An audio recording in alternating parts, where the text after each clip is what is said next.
Hello and welcome to Build Series Sydney. I'm your host, Danny Clayton, and joining me in the studio, two people responsible for the classic tale of Judy and Punch, but a reimagining. Before I bring them out, let's take a look at the trailer. Ladies and gentlemen, Professor Punch!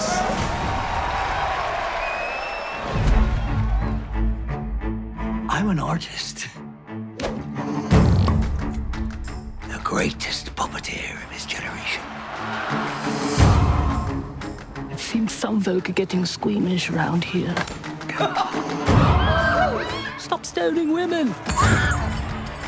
All that nonsense. Happy Stoning Day! You have to stay on the straight and sober. Can you do that? Where's the baby? Punch! Where is she? I sit her down in one place, and she'd wound up in another. What's done is done. I suppose we just move on with our lives. No! That's the way to do it!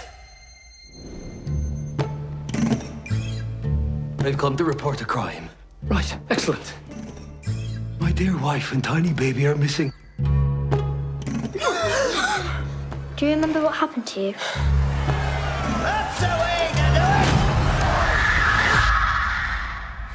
Does that little punchy guy always win? You won't be winning anymore.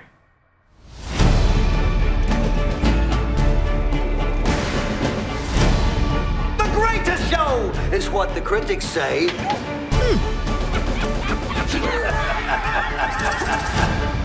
Witches!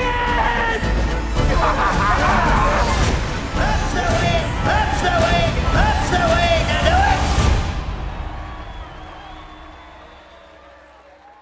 That's the way to do it.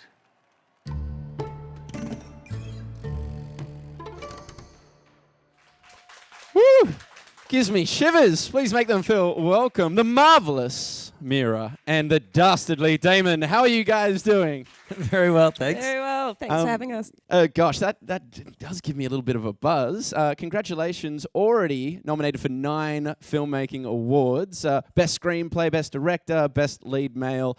I mean, that must feel good. How does that feel straight off the bat? It's lovely. I mean, I'm particularly happy for the film because I just love the film, and I'm really happy for Mirrah getting writing and directing nominations. Because I'm particularly happy so for deserved. Damon and his all-time high of 4 nominations in 1 year. It's Yes. like you've broken records, right? Yes, but that's he's a broken tangential topic, Mirrah. We're talking about your nominations here for the film. Well, actually, look, I'm going to start with you, Mirrah. Do you think he deserves that nomination, or do you think he deserves the win? You know, what do you think it is about him? Do you think he deserves the win? Your thoughts? Well, I've got to be a bit delicate with this because my boyfriend's film is also up against us, and I absolutely think Damon deserves the win. And I mean, this is a big call, but I think this is one of the best performances of Damon's career, and it's a Wow. career that is full of incredible performances. But I truly think that. Yeah, definitely. Now, Thanks, Mirrah. No worries. that's very sweet. That felt like a I've got genuine to throw back a moment. compliment now. This was one of the best scripts that I'd ever read in my life from Australia or anywhere else, and the screenplay nomination is amongst the other nominations. I think the one that is the most deserved because everybody who read this script just was blown away. It's world class and it's completely original, and what Mirrah's done is just amazing. Yeah, let's talk about the script for a moment. I mean, this is a tale that I studied at school. I remember learning about this Italian theatre, commedia dell'arte, and about these marionettes. And so to see it on screen was a blast for me. I mean, when you first were given the opportunity to turn this tale of marionettes who like to punch each other into a film, I mean, what was your approach? How did you tackle this challenge? It was hard. I mean, it was my first screenplay. I hadn't written a screenplay before, and Vice had just kind of out of the blue offered me the job to develop it. So I was kind of terrified actually, and I didn't really know what to do. And I just started by diving into the history and figuring out what it was about this story that I found interesting and compelling. And I guess like ultimately the first sort of key to that for me was this. I was really fascinated by how we're we continually are obsessed with violence in popular culture, and these stories can kind of travel through generations and never be sort of questioned. And I was interested in why this particular kind of weird, very sort of simple, violent puppet show had managed to kind of sustain itself over a long period of time. So, What do you think that says about us as humans, that, we find violence so entertaining?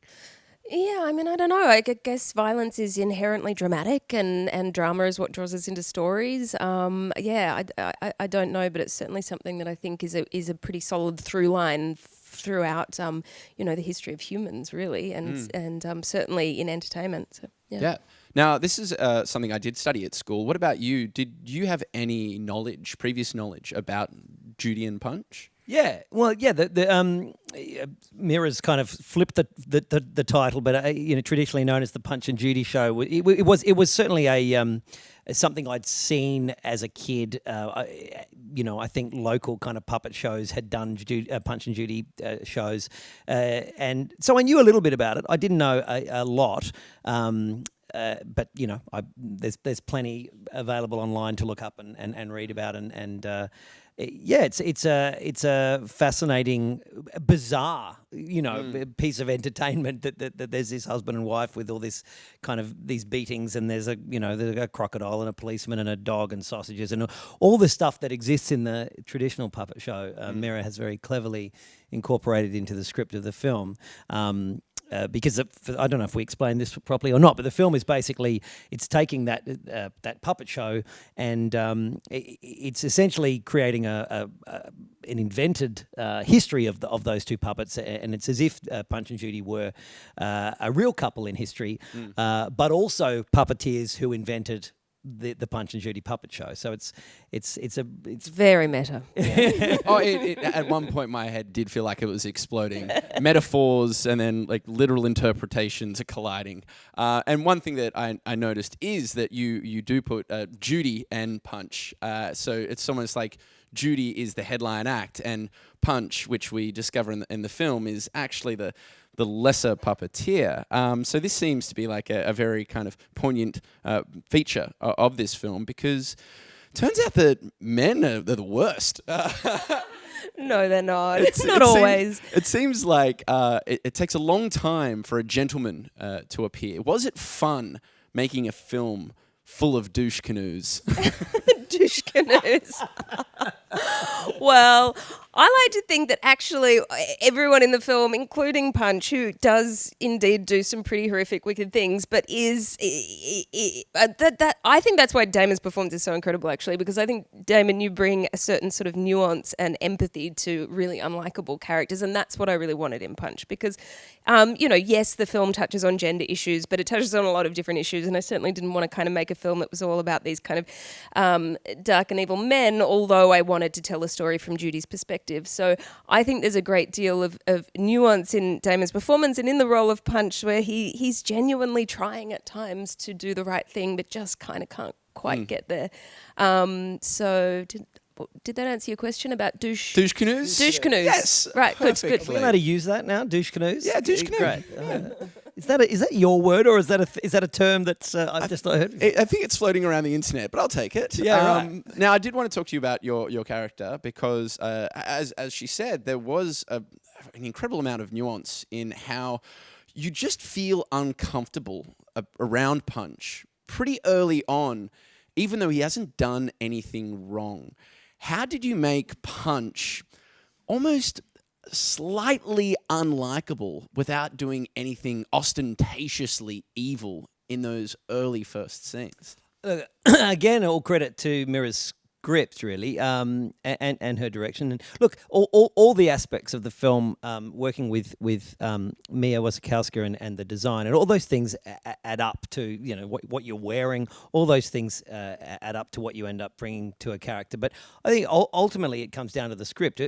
That character for me was so incredibly clear in the script. When I read it, the performance that I attempted when we shot it is what I saw when I read it. So there wasn't a lot of kind of guesswork for me or trying to work out who this was. It was such an incredibly layered and detailed character on the page. There are just so many little hints of who this guy is, that he is self-obsessed and narcissistic. And it's in the script, things like when he twirls Judy, in their bow, he kind of lets her fly up against the wall and smash into the wall without any concern. There's moments where he's looking at posters of himself and admiring his own name, and he talks about the Punch and Judy show as if there really is no Judy. It's all about him. So you get hints of this guy's narcissism and obsession with himself pretty early on. Yeah, douche canoe. He's a total douche canoe. But a lot of the work that we did, I think, on set was about balancing that. Like sometimes we'd kind of go, can we go a little bit further? What can we do? Can we try something? Can we change line of dialogue or have something in the blocking and oftentimes we'd go, it feels a bit too far, because we still wanted to kind of keep him in that sort of somewhat likable, charismatic kind of world. Yeah, we never wanted it to become, the moustache twirling villain, which is ironic because he does have a twirled moustache. Yeah, he does. His moustache is very twirled. But didn't want to have that thing of it just being a very black and white, good versus evil kind of thing. But that's fun when you're kind of calibrating, and especially when you're working with great actors, when you're sort of going, that was awesome. Let's just try it 20% more and see what happens. And sometimes you go too far and you're like, oh no, that for me is the most enjoyable stuff of being on set, being able to just kind of, and quite often you don't have time, but being able to play with the levels. And because tonally this film is really unusual, it was a fun kind of balance. And sometimes we'd get different versions so that we had options in the cut to kind of, pull him back a little bit if it was feeling too far, or push him a little bit further. I mean, because obviously you're a very, very accomplished actress yourself. So when you are directing, are you one of these so-called actors, directors that we hear so much about? I don't know. You'd probably have to ask Damon. Definitely. Yes, no, definitely. I mean, I really love that part of it. It's one of the most joyful parts for me, is working with the actors. But unfortunately, it's also the first thing that goes when you're on set with no time. And, of course, films are, it's always so rushed. And so I think I had it in my head that I would be a lot more, that I'd have a lot more time to kind of play around and work with the actors. And I pretty much at the end of every single shoot day, I'd go home and just feel bad for not having really had that time. Did not need to. Oh, no. I mean, we're all very aware of the time constraints, and Mirrah absolutely gave as much time as she was physically able on the day, and it was plenty. Mirrah is definitely an actor's director, and made everybody feel that they got everything they needed. Yep. It did make me very forgiving of working with other directors. Like there was directors that I wanted to call up and go, that time when I was just being a pain in the ass and complain, I'm so sorry, I didn't realize how hard it was. That was kind of interesting. Yeah, and I mean one of the great victories of this film is that there seems to be so many in the minor roles, so many brilliant performances, which does say, mammoth things about your directing ability. So, the real wins being those little, like the town crier, who is like just an awful human, and then the lovely policeman, and it was a real win. But something that was quite incredible was how you turned Victoria, Melbourne, into 18th century Europe. How the hell did you manage to make it feel like we were in 18th century Europe? Well, I mean, we break a lot of rules. That's for sure. First and foremost, it's not like a completely historically accurate kind of period piece. It's a world building exercise. So we sort of anchored it. We actually sort of anchored it in mid 17th century, and we wanted it to feel European, but no particular time or place. And the only way we could do that here anywhere in Australia was when we found Montsalvat, this artist community down in Eltham, just outside of Victoria, where we shot all of our town stuff because we couldn't afford to build a town. And obviously there's a shortage of 17th century European buildings in Australia. Weird.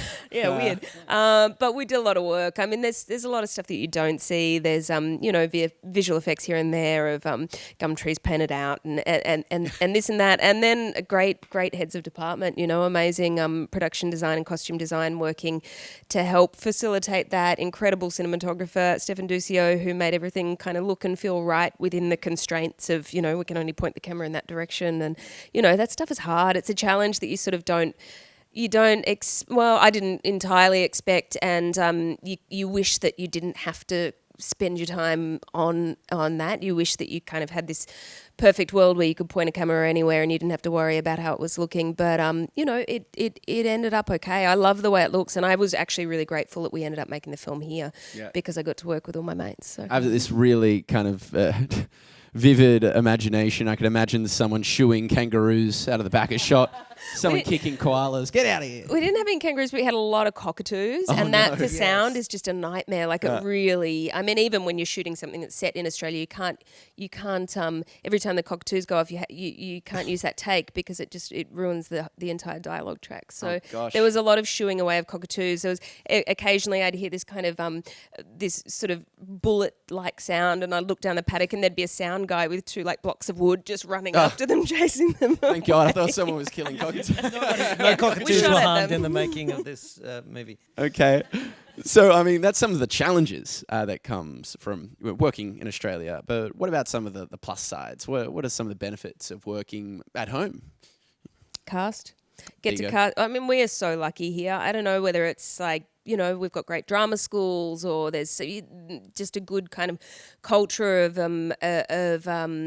emerging actors or whatever it is. But I just feel like there's so many great actors here in this country, and it was so fun to cast. That was one of the big pluses for me. I saw some of your mates, could I say, in the film. Yeah. Who else was in this film? Oh, there's a lot of my mates in there, but then also actors I hadn't worked with. I've never worked with Terry Norris, beautiful, gorgeous Terry Norris, who was just such a dream to work with. Gillian Jones, who plays Dr. Goodtime, was one of my teachers at drama school, so I have worked with her in some capacity, but I'd never directed her before. That was amazing. She's so phenomenal. I love her. And, me as a friend, there was a lot of good friends in there, a lot of actors that I'd worked with before. Damon and I worked together as actors before, but I'd never directed him. There's a bunch of good people in there. Yeah. I heard a rumour, I could be wrong, but I wouldn't mind you clarifying this, that you didn't realise that this role was going to be as big as it was, that you thought it was kind of just a smaller role? That's not quite right. It was that when I auditioned for the role, I was convinced that there's no way I was actually going for the role. I thought I must be going for one of the smaller roles because it was too amazing a role for someone like me to get to play. It's not that uncommon that sometimes people will give you scenes from a bigger role to audition with in order to cast smaller roles because they have more to see and more to play with. So I kind of thought I was just making up the numbers when I was auditioning for this. It was when I heard I had callbacks and things, I was like, hold on a second, this can't be. Why are you wasting my time, Mirrah? Why are you wasting everybody's time? I felt terrible asking friends and people like Damon to audition, but for me that was also partly because I just really felt it was for my sake in a lot of ways. I felt like I needed to see it and hear it because the language is really unusual, and also Vice were amazing partners on this, but they needed to see people as well. I think there's quite often what happens on Australian films is we will import 1 or 2 actors from the UK or America that have maybe a bigger profile to help because it's difficult getting people to see films. It's really hard, and I. Literally within 3 seconds of seeing Damon's very first audition, I knew the role was his, and I wanted him to get it so much. And we just had to kind of. 3 seconds was me offering cash to the camera. My name is. Okay. No, I will reenact it. It's the greatest moment. He starts with his back turned, and then he just turns. And I'll never do it as well as Damon because your little face. But he turns around and goes, "Hello." Done. It's his. But, Vice weren't necessarily so familiar with Damon's work, even though he works a lot in the US and here. And then as soon as I started showing them other stuff, they're like, oh, the guy from Justified, and he's done this and he's done that. And so it was a process of familiarising them, and then also, convincing them, which it wasn't difficult, that he was the right person. And I didn't want to import American actors or UK actors for Take this that, film. Christian Bale. Yeah. Go away, Brad Pitt. Stop calling me Christian. I was definitely expecting to have to audition for a role like that. And, it also, you sort of want to audition for a role like that in a way, because you want to be sure that that they've seen that you can do it, as opposed to there can be something as nice as it is on the rare occasion you don't have to audition for something. It's always a bit scary too, because you're turning up to something going, they haven't seen me do this. I hope. What if they hate what I'm doing? Yeah. Whereas if you've auditioned a few times, then at least they know what they're getting themselves into. I mean, can I say this? But you are very, very good at being very bad. I think that there is when we watch you on screen, I kind of believe that you're a bad person, and So that's the idea. Yeah, it is the idea. Do you enjoy playing those darker roles? I definitely do. I'm going to take a bit of a break from them, because I've done a few in a row now. But in my earlier part of my career, I was only playing nerds and nice guys, and I couldn't even get an audition for a bad guy, like not even an audition. And now it's been kind of 10 years straight of 80% bad guys, but they are fun. There's no doubt about it. Like there are less bland bad guy roles than nice guy roles. It's just the way it is. So that's the amazing thing, though, I think, about your work, and also strangely about Benedict, who's also in the film, who plays Derek the policeman. The two of you have this incredible ability to jump from those two extremes, and I think that's quite rare. I think for people who do a great villain to also do a empathetic nice guy as well. Certainly. I mean, because we had the cast of Mr. In-Between here, and we were familiar with your role of Jerry, who is Freddie, who's not necessarily that nice a dude. He's just misunderstood.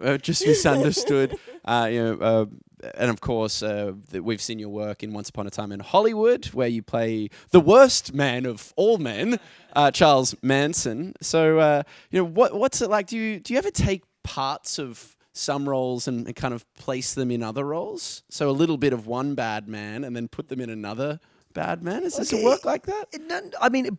Ideally not. Sort of. Hopefully, you try and make them all as different from each other as possible. Normally you'd be thinking, well, what can I do with this that's not going to feel like it's the same as that other bad guy I played, or any, even whether it's a bad guy or not, whether any role. I always like to try and make it not feel, look, sound too much like anything that I've done recently, just because it makes it feel like I'm, more of a fresh thing to have a go at. Yeah. And I'm going to throw it out there. I don't think I've ever seen anything like this before. So it seems like you're doing something right. We do have a lot of questions coming in now. And that is, what advice do you both have to aspiring actors, writers, and producers? I mean, considering that you guys have had such great success of late, what do you think your advice would be to that Such a field? tough question, isn't it? Well, I mean, my advice is usually really boring and pragmatic, kind of like just don't have your dreams. It's very important, but don't give up everything that you need to still eat and pay the rent. So have a backup as well. I acted as a kid, but the first sort of 10 years of my adult acting career, I worked in an office every day that I wasn't acting. Things like that are important. Because it was only the year 2010 that you were thinking of, or was it maybe earlier than that you were even thinking of quitting acting? I read somewhere. Around then I was certainly thinking, it's sort of petering out a little bit, so maybe have a think about what else I could be doing, definitely. And I guess that would be another bit of advice is that, a lot of this is about timing and luck, and you do want it when you are 23, you want it all to happen now. And if someone said at 23, don't worry, in 20 years it's going to be firing, you'd be like, 20 years? Stuff that. No one's... But actually, once things start happening and going well, you don't go, oh, damn, I wish it had happened earlier. You're just grateful it happened at all. So just just be aware that, it can take a little bit of time. For some people, it's instant, and some people it takes a few years. Yeah, I think it's very rarely easy in this industry, as much as you kind of latch on to those handful of stories of the person that, landed their first job at their first audition and then went to Hollywood and blah, blah. That's so rare and uncommon. And I think just keep, from a directorial perspective, also from an acting perspective, just keep making work. We're in a time where you can do that very easily now. Cameras are readily available and writing is free. Just keep working and know that it's probably going to suck a bit at the beginning and hopefully it'll get better. And it's not easy. It's really hard. Think even of the Blue Tongue, guys, which Mirrah is a part of this group called Blue Tongue, which is a group of filmmakers who got together. Goodness, how many years ago now? 20 or something? Almost 20, probably. Yeah. And they just started out as mates, kind of throwing together short films. And now, you look up the credits of Blue Tongue. They're just extraordinary talent that have made, massive movies and TV shows. Definitely. Okay, so we've got another one for you this time. What is your greatest role to date in your acting career? Ooh, that's a kind of a tough one because I don't like to sort of pick and choose. I mean, you can't pick your favourite child. Can't pick my favourite child. And there's heaps of children of mine that I'd rather just lock away in a cupboard.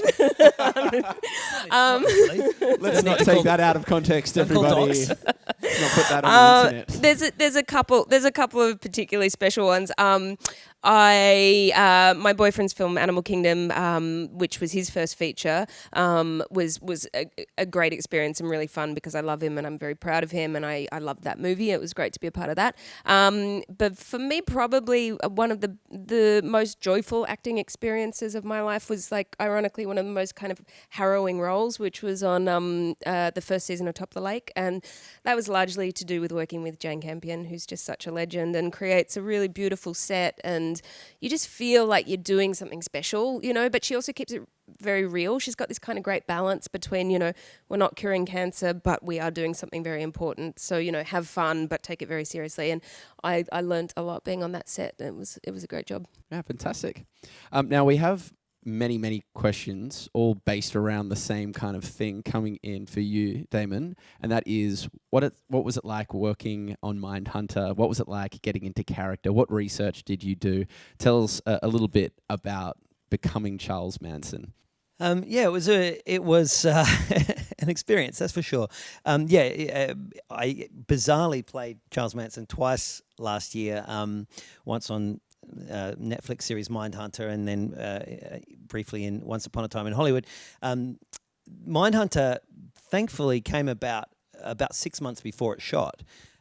Both of them, the jobs ended up shooting about 2 weeks apart, which is the most extraordinary thing.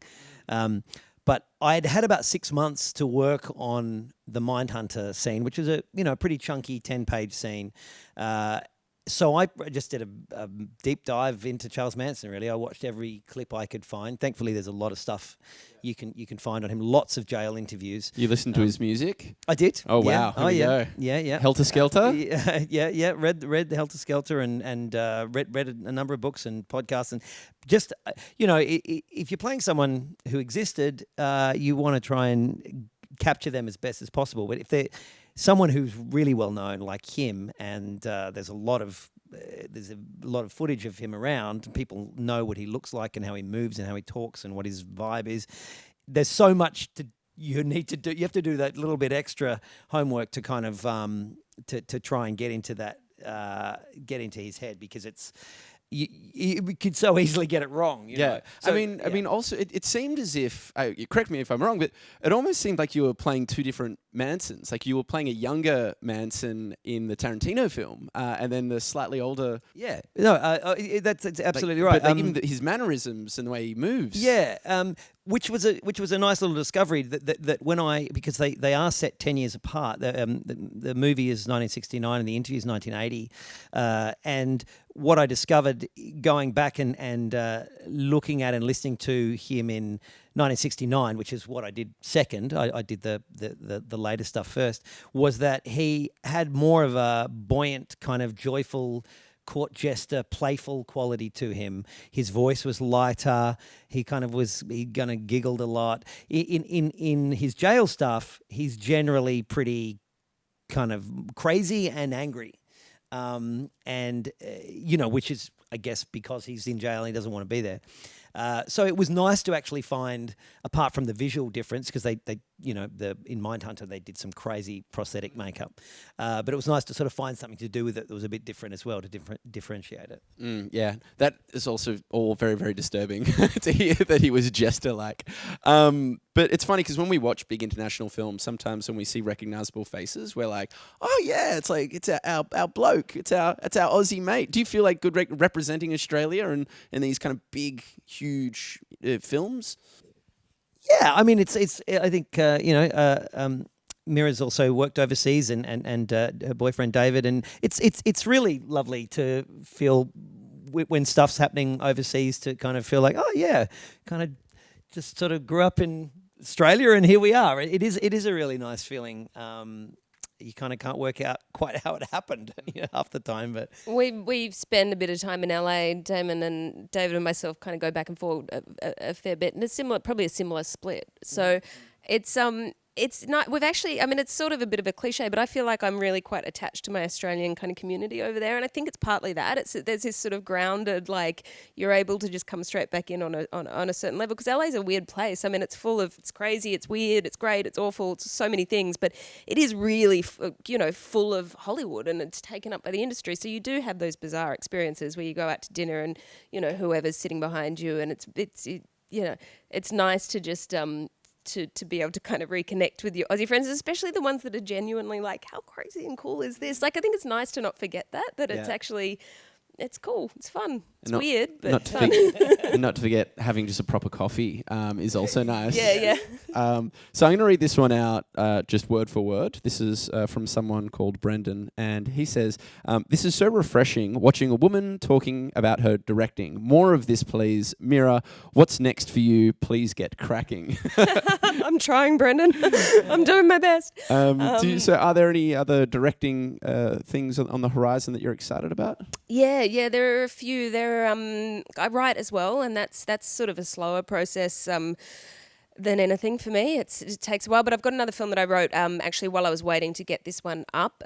So that's sort of ready to go, and I hope to try and make that soon. I'm working on another film with an American writer. She's writing it, but we're developing it together. A couple of other bits and pieces here and there. So yeah, I'm working on it.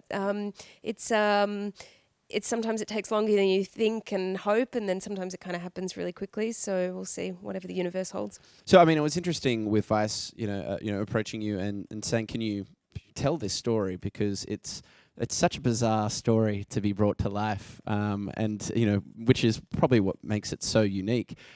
Is there a story that you would like to bring to life? Is there a tale from your childhood or something that you'd think, oh yeah, I'd like to give that a crack?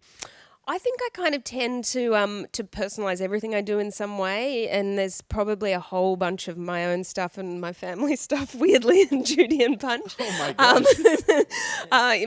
Take that however you want, but I think that happens inevitably. But in terms of kind of drawing on autobiographical stuff, I'm not sure that my life has been quite interesting enough. I need to kind of embellish and make stuff up, I think, for it to be a movie. But inevitably when I'm writing and even directing stuff that I haven't written, it makes its way in, I'm sure, in some way. Yeah.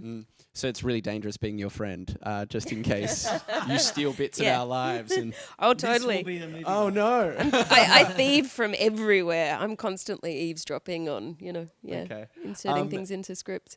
Dear. Now, for you, finally, before we do have to let you go, there is something quite I'm excited about. Is Obama's favorite book is being turned into a film, and I hear that you are in this particular film.